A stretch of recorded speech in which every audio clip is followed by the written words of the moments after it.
வழிபாட்டுக்குரிய செவ்வாய்க்கிழமையில இன்றைக்கி கீவளூர் அம்மனை பக்தி செய்யலாம். அவளை கீவளூர் காளி அப்படின்னு சொல்லுவாங்க. முருகப்பெருமான் சூரபதுமனை வதைத்ததுனால அவருக்கு வீரகத்தி தோஷம் வருகிறது.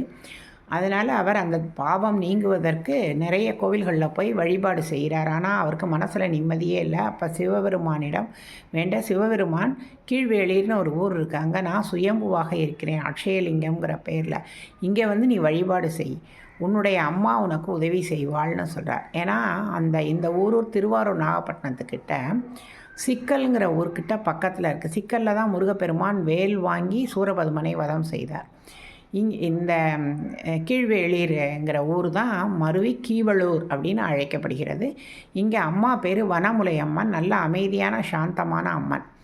இங்கே இவர் சுவாமியை வழிபாடு செய்து கொண்டிருக்கும்போது அந்த வீரகத்தி மாயைகள்ங்கிற துர்சக்திகள் நாலாபுரமும் முருகப்பெருமானை சூழ்ந்து கொண்டு அவரை வழிபாடு செய்ய விடாமல் தடுக்கின்றன. அதனால் முருகப்பெருமான் ரொம்ப தவிச்சு போகிறார். தன் மகன் தவிப்பதை பார்த்த உடனே அமைதியும் சாந்தமுமான அன்னை அப்படியே ஆவேச உருக்கொண்டு பத்ரகாளியாக மாறி 10 கரங்களுடன் அந்த 4 சக்திகளையும் விரட்ட 4 வட்டங்களை தன் மகனை சுற்றி போடுகிறாள், 4 திசைகளுக்கும்.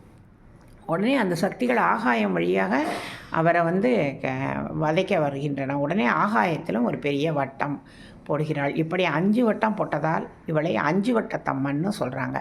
இவளை ராகு காலத்திலும் அமாவாசையிலும் வழிபாடு செய்தோம் என்றால் பில்லி சுனியம் பெரும்பயங்களும் வல்லபுதம் வலாஷ்டிக பேய்கள் அல்லல் படுத்தும் அடங்காமுனி அத்தனையும் ஓடி போயிடும், நினைத்தது நிறைவேறும்.